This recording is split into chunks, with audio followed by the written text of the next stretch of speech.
문 대통령은 기무사에 대해 수사에 착수하라고 전격 지시했습니다. 공정하게 수사할 것을 송영무 국방부 장관에게 지시했습니다. 국방부에서는 엄정하게 수사를 진행할 계획입니다. 관련자들에 대한 소환 조사가 본격화될 것으로 보입니다. 예, 국군 기무사령부가 사면 초과에 몰렸습니다. 문재인 대통령이 고강도 특별수사를 지시했는데요. 창군 이래 군안에 독립수사단이 꾸려지는 거는 이건 처음 있는 일입니다. 대통령이 이 상황을 얼마나 위중하게 보고 있는가를 알 수 있죠. 여러분은 이 기무사를 어떻게 해야 한다고 보세요? 이 기회에 아예 해체해버리자 이런 목소리도 높고요. 아니다, 해체까지는 아니다. 잘 고쳐서 살려내야 한다. 이런 의견도 많습니다. 그렇다면 기무사개혁위원회, 지난 5월부터 꾸려져서 활동해오고 있던 이 기무사개혁 TF에서는 어떤 방안을 구상하고 있는지 오늘 처음 듣습니다. 사실 수차례 회의가 진행됐습니다만 지금까지 단 한 번도 외부로 그 내용을 공개하진 않았었거든요. 오늘 처음 직접 들어보겠습니다. 국군 기무사령부 개혁위원회 장영달 위원장 연결을 해보죠. 장영달 위원장님 안녕하세요. 네, 안녕하셨어요. 예, 이게 네. 출범한 게 5월 말, 그러니까 한 달 반 정도 활동하셨네요. 네, 그렇습니다. 예, 위원장을 포함해서 14명. 첫 개혁안 발표일을 7월 19일로 잡고 있다 제가 이렇게 들었는데 그럼 어떻게 거의 막바지 네. 단계입니까? 지금까지 우리가 얘기한 거는 정리 단계였었는데 예. 예기치 않는 엄청난 사건이 발생이 돼서 예. 과연 그런 결론이 의미가 얼마나 있겠는가를 내일 회의에서 다시 논의해야 될 것 같습니다. 그러니까 사실상은 막바지 단계였는데 네네. 이 계엄령 문건 안이 터지면서 다시 미정이 됐군요. 이 개혁안 발표일이. 아마도 내일 결론을 낸다는 것이 지금까지 저희들이 논의했던 것은 예. 어떻게 하면은 군 내부에 부정적으로 만연돼 있는 특권 의식을 뿌리 뽑을 수 있겠는가, 기무 요원들의. 예. 그리고 이제 민간인 사찰, 정치 개입을 하지 말라 그래도 이렇게 계속적으로 수십 년 되어 오기 때문에 예. 이러한 것들을 어떻게 구조적으로 좀 개혁할 수 있겠는가를 논의하고 있었거든요. 그렇죠. 근데 이러한 군사 반란이 음모되고 있었다. 이런 것들은 저희들은 몰랐던 상태에서 논의를 했어요. 아하. 그렇기 때문에 전혀 다른 상황이 벌어진 상황에서 예. 지금까지 논의된 것만으로 이게 되겠는가. 이런 의문점이 들게 된 거죠. 그러네요. 수사 결과를 보지 않고 개혁안의 결론을 낸다는 게 지금 무색해진 그렇습니다. 상황. 듣고 보니 그렇습니다. 그러네요. 예. 자, 그러면 이번 계엄령 문건 보고는 어떻게 보셨어요, 위원장님? 이거는 이렇게 광주에서 1980년도 양민학살이 있었는데 네.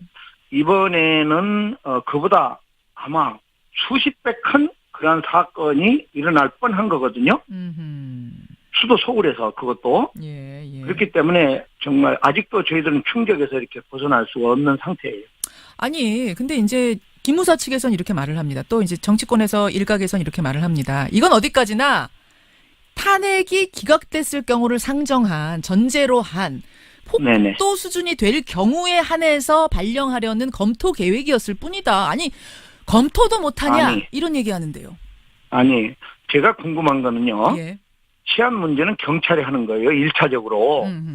기무사가 먼저 기획을 해서 예. 과잉 충성을 과연 했는 것인지 아니면 청와대 차원이나 그 윗선에서 야, 이거 한번 기획해봐라 예. 했는 것인지 아직 이게 밝혀지지 않았어요. 그렇죠. 왜 군대가 경찰의 의견 한번 듣지 않고 예. 자기네들이 치안 문제를 먼저 치고 나옵니까?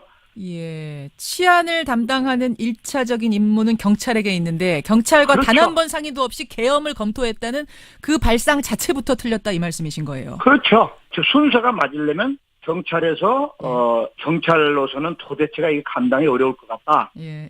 이 다른 방법을 찾아봐야 될 것 같다. 이게 있었으면 뭐가 앞뒤가 맞아요. 그렇지 않으면 군이 나섭니까? 이것은 과거의 관행들을 그대로 머리에 담고 있는 군 의식. 예. 이런 게 놀라운 거죠. 게다가 지금 어제 새롭게 드러난 게 뭐냐면요. 2017년 3월에 만들어진 문건 말고 네. 그 전에 11월에 이미 계엄 검토 문건이 작성됐었다는 새로운 사실이 드러났습니다. 태블릿 PC 그러니까 보도가 나온 게 10월 24일, 촛불 집회가 29일에 처음 시작이 됐는데 네네. 11월 초에 이미 계엄을 검토했다는 걸 이걸 어떻게 봐야 되나요? 그러니까 이명박 박근혜 정권들이 어떻게 해왔는가 이렇게 보면 예. 이 정권들이 민주적인 정권 교체라고는 없는 세상을 만들어 보겠다라고는 헛된 꿈이 있었더라는 얘기들을 저희들이 많이 들어왔어요. 근데 이번 사건들을 보면 예.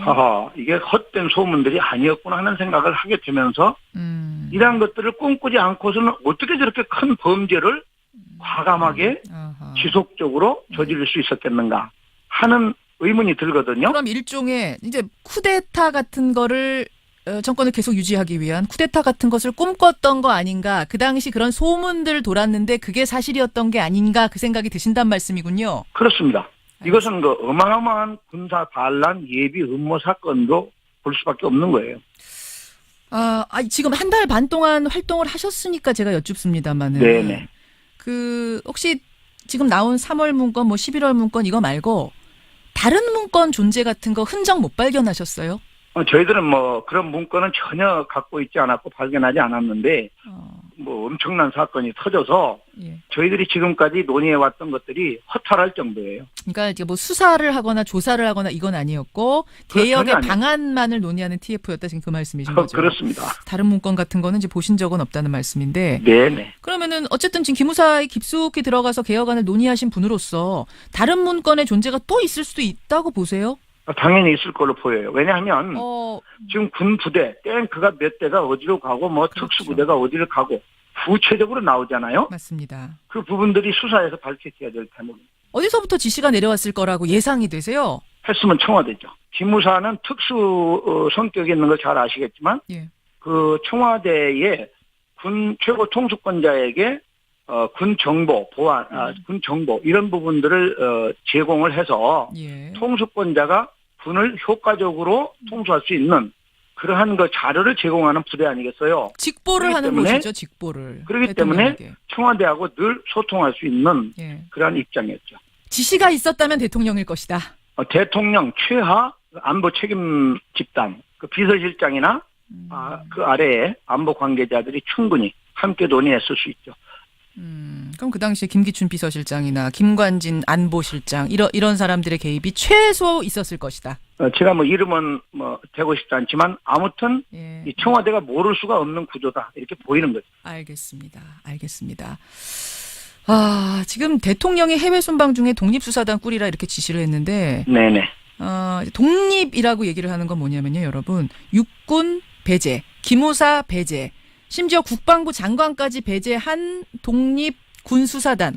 이 결정을 그렇습니다. 어떻게 보셨어요? 대단히 적절한 결단이셨다고 보이고 그 문건이 지금 3월 달인가 언제 보고가 됐다는 거 아닙니까? 예. 그때 왜 조사를 시작하지 않았을까? 이 엄청난 문제인데 그러한 건 좀 궁금증이 일 수 있는 대목 같아요. 국방부에서 이미 개헌 문건의 존재에 대해 3월에 알았는데 지금 보도가 되고 있는 이것에 대해서 그렇죠. 왜 그때 더 깊이 수사하지 않았는가? 공개하지 그런 생각을 왜 않았는가? 안 했는가? 이렇게 볼 수 있을 것 같아요. 그 말씀은 국방부 장관의 어떤 판단이 좀 틀렸다라고 보시는 걸까요? 그러니까 저도 궁금한 거는 그때 문건이 보고가 됐다면 당연히 이게 엄청난 사건인데 왜 수사 의뢰를 안 했을까? 그 대목은 좀 해명이 필요한 부분인 것 같아요. 그래요. 그렇기 때문에 아마도 장관도 일단은 이렇게 관여하지 않는 게 좋겠다. 이런 판단이었을 수도 있죠. 그렇게 보시는군요. 기무사 개혁 TF 장영달 위원장 여러분 지금 함께 만나고 계십니다. 지금 개헌 문건이 나오면서 상황이 많이 달라졌다. 다시 시작이다. 지금 그런 말씀을 하시긴 하셨습니다만 사실은 개혁안에 대해서 거의 지금 완성해놓은 상태셨죠? 그렇습니다. 그렇죠. 네네. 어느 정도 수준의 개혁안을 만들어 놓으신 상태였어요? 지금 이 기무사에 대해서는 근본적으로 개혁을 해야 되는데 왜냐하면 교각 사로 즉 촛불 뽑자고 이 소를 죽일 수는 없는 이런 문제에서 이제 고민이 있는 거죠. 해체를 하자는 안까지 지금 해체를 하면 다른 기구가 또 생겨야 돼요. 국가를 지키는 군대가 65만이나 있는데 그 군대가 어떻게 유지되는가는 보안과 방첩이 반드시 필요한 거 아니겠어요? 물론이죠. 그 기능을 담당을 해야 되는 거예요. 해체는 방법은 아니다.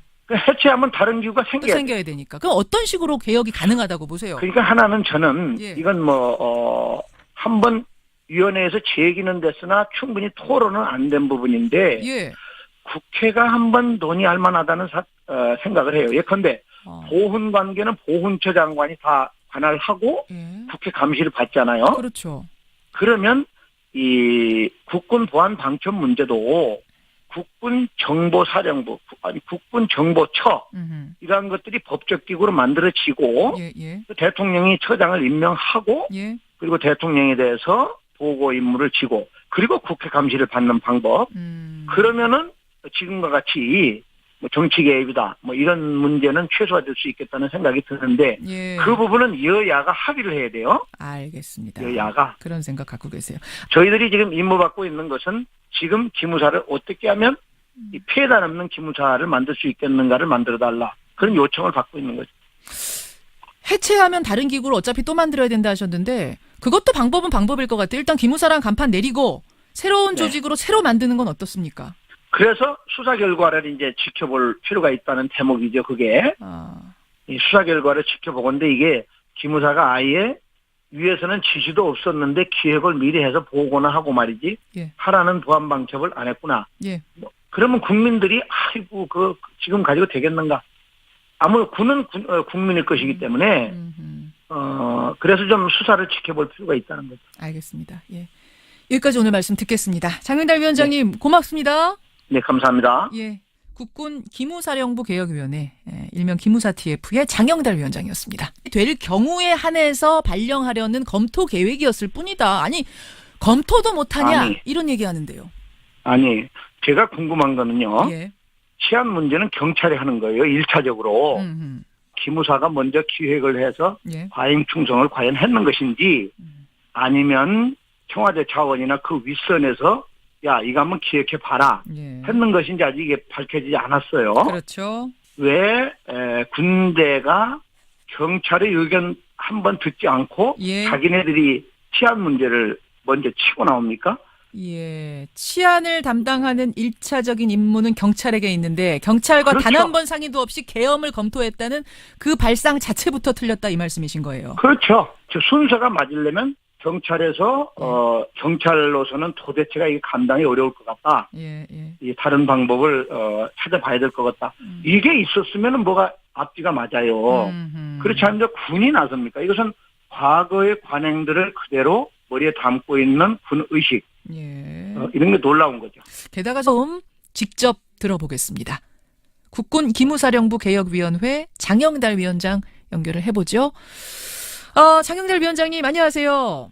네, 안녕하셨어요. 예, 이게 네. 출범한 게 5월 말, 그러니까 한 달 반 정도 활동하셨네요. 네, 그렇습니다. 예, 위원장을 포함해서 14명. 첫 개혁안 발표일을 7월 19일로 잡고 있다 제가 이렇게 들었는데 그럼 어떻게 거의 막바지 네. 단계입니까? 뭐 지금까지 우리가 얘기한 거는 정리 단계였었는데 예. 예기치 않는 엄청난 사건이 발생이 돼서 예. 과연 그런 결론이 의미가 얼마나 있겠는가를 내일 회의에서 다시 논의해야 될 것 같습니다. 그러니까 사실상은 막바지 단계였는데 네네. 이 계엄령 문건안이 터지면서 다시 미정이 됐군요. 이 개혁안 발표일이. 아마도 내일 뭐 결론을 낸다는 것이 지금까지 저희들이 논의했던 것은 예. 어떻게 하면은 군 내부에 부정적으로 만연돼 있는 특권 의식을 뿌리 뽑을 수 있겠는가 기무 요원들의 예. 그리고 이제 민간인 사찰 정치 개입을 하지 말라 그래도 이렇게 계속적으로 수십 년째. 그럼 어제 새롭게 드러난 게 뭐냐면요. 2017년 3월에 만들어진 문건 말고 예. 그 전에 11월에 이미 계엄 검토 문건이 작성됐었다는 새로운 사실이 드러났습니다. 태블릿 PC 그러니까 보도가 나온 게 10월 24일, 촛불 집회가 29일에 처음 시작이 됐는데 네네. 11월 초에 이미 계엄을 검토했다는 걸 이걸 어떻게 봐야 되나요? 그러니까 이명박 박근혜 정권들이 어떻게 해왔는가 이렇게 보면 예. 이 정권들이 민주적인 정권 교체라고는 없는 세상을 만들어 보겠다라고는 헛된 꿈이 있었더라는 얘기들을 저희들이 많이 들어왔어요. 근데 이번 사건들을 보면 예. 이게 헛된 소문들이 아니었구나 하는 생각을 하게 되면서 이러한 것들을 꿈꾸지 않고서는 어떻게 저렇게 큰 범죄를 과감하게 지속적으로 저지를 수 있었겠는가 하는 의문이 들거든요. 그럼 일종의 이제 쿠데타 같은 거를 정권을 계속 유지하기 위한 쿠데타 같은 것을 꿈꿨던 거 아닌가. 그 당시 그런 소문들 돌았는데 그게 사실이었던 게 아닌가 그 생각이 드신단 말씀이군요. 그렇습니다. 문 대통령은 기무사에 대해 수사에 착수하라고 전격 지시했습니다. 공정하게 수사할 것을 송영무 국방부 장관에게 지시했습니다. 국방부에서는 엄정하게 수사를 진행할 계획입니다. 관련자들에 대한 소환 조사가 본격화될 것으로 보입니다. 예, 국군 기무사령부가 사면 초과에 몰렸습니다. 문재인 대통령이 고강도 특별수사를 지시했는데요. 창군 이래 군안에 독립수사단이 꾸려지는 거는 이건 처음 있는 일입니다. 대통령이 이 상황을 얼마나 위중하게 보고 있는가를 알 수 있죠. 여러분은 이 기무사를 어떻게 해야 한다고 보세요? 이 기회에 아예 해체해버리자 이런 목소리도 높고요. 아니다, 해체까지는 아니다.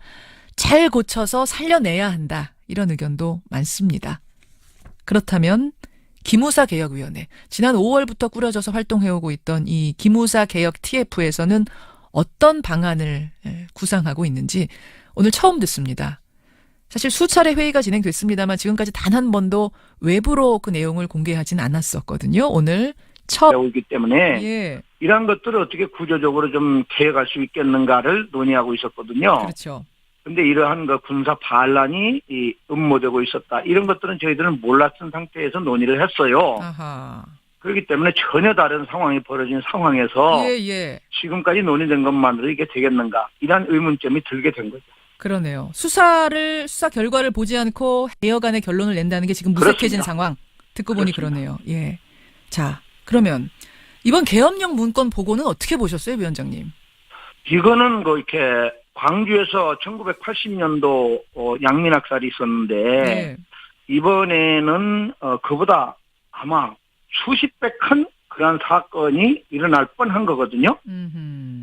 수도 서울에서 그것도. 예. 그렇기 때문에 정말 아직도 저희들은 충격에서 이렇게 벗어날 수가 없는 상태예요. 아니, 근데 이제 기무사 측에서는 이렇게 말을 합니다. 또 이제 정치권에서 일각에서는 이렇게 말을 합니다. 이건 어디까지나 탄핵이 기각됐을 경우를 상정한 전제로 한 네네. 폭도 수준이